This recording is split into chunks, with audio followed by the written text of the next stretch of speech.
दोस्तों, एक कौवा अपनी चोंच के अंदर एक गोश्त का टुकड़ा उठाए उड़ रहा था और किसी जगह की तलाश में था कि जहाँ पे बैठकर मैं पुरसकून अंदाज के अंदर इस गोश्त के टुकड़े को खा सकूं। तो उसने देखा कि एक जो ग्रोह है, एक ग्रुप जो है अकाब का, ईगल्स का, वो उसके पीछे आ रहा है। तो वो उसने और तेज और ऊंचा उड़ना शुरू कर दिया, लेकिन वो जो ईगल का जो ग्रोह था, जो ग्रुप था, वो उसके पीछे उड़ना शुरू हो गया। तो वो इससे बड़ा पैनिक हुआ। वो उड़ रहा था तो उसे आगे एक उल्लू मिला। उल्लू, आपको पता है, वैसे तो हम बेवकूफ़ आदमी को उल्लू कहते हैं, लेकिन उसने बड़ी उससे पते की बात की। उसने उससे पूछा कि तुम्हें क्या हुआ, तुम इतनी पैनिक के अंदर क्यों?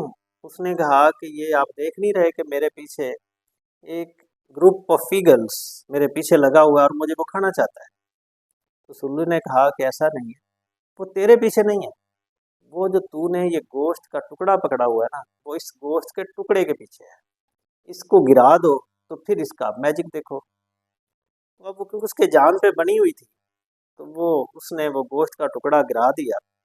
तो वो जो ईगल्स थे, जो अकाब थे, उन्होंने उसको छोड़ा और जिधर वो गोश्त का टुकड़ा गिर रहा था, वो उस गोश्त के टुकड़े के पीछे चले गए। और वो बड़ा खुश हो गया कि मेरी जान बच बच गई।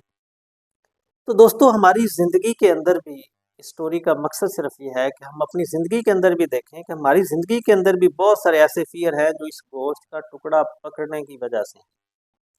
अब वो गोश्त का टुकड़ा किस शक्ल में होता है? ये गोश्त का टुकड़ा उस दौलत की शक्ल में हो सकता है जो हमारी नहीं होती, जो नाजायज़ तरीके से दौलत उठाई होती है। तो फिर जो आपको ग्रुप ऑफ ईगल्स फॉलो करता है ना, वो है फ़ियर। तो वो खौफ की शक्ल में वो अकाब का ग्रोह हमारा पीछा नहीं छोड़ता। इसी तरह से वो गोश्त का टुकड़ा हमारी पोजीशन की वजह से हो सकता है जो हमारी नहीं, जो हम नाजायज़ तरीके से जिस पोजीशन पे आपने कब्जा किया होगा, तो तब वो गोश्त का टुकड़ा, उसके पीछे जो ईगल्स आएंगे, वो आएंगे, वो नेगेटिव वाइब्स, वो मनफी आवाज़ें जो आपके कोलीग्स और जो आपके सबऑर्डिनेट्स या आम पब्लिक उसके बारे में, आपके बारे में बात करेगी। ये गोश्त का टुकड़ा रिलेशनशिप्स के अंदर भी हो सकता है। किस शक्ल के अंदर? माजी के वाक़यात की शक्ल के अंदर, मनफी राय की शक्ल के अंदर, ग्रजेस की शक्ल के अंदर। और फिर इस सूरत में जो अकाब का ग्रोह आपका पीछा करता है, वो होती हैं मिसअंडरस्टैंडिंग्स, वो होती हैं नेगेटिव थॉट्स, वो होती हैं एक दूसरे के ऊपर एतमाद का ना होना। तो ये जो गोश्त का टुकड़ा है हमारी पर्सनल लाइफ के अंदर भी हो सकता है।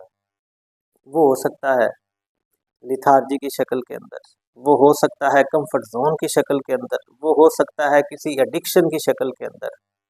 और तब जो आपका पीछा करता है ग्रुप ऑफ ईगल्स, जो अकाब आपका पीछा करते हैं, वो होती है नाकामी, वो होती है नेगेटिव माइंडसेट, वो होता है दूसरों के बारे में नफरत और हसद।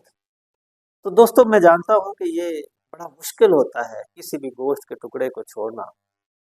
और ये मुश्किल क्यों होता है? क्योंकि जो हमारे अंदर इनर ईगल्स हैं, वो इसको छोड़ने को तैयार नहीं होते, वो इसके पीछे होते हैं। लेकिन जिस दिन आप ये प्लान कर लेंगे, तो फिर आप इस गोश्त के टुकड़े को छोड़ सकते हैं। और जो चीज़ आपकी अपनी है और मेरिट के ऊपर, जो आपने कोशिश करके हासिल की है, तो फिर कोई ग्रुप ऑफ ईगल्स आपका पीछा नहीं करता। Thank you, stay blessed.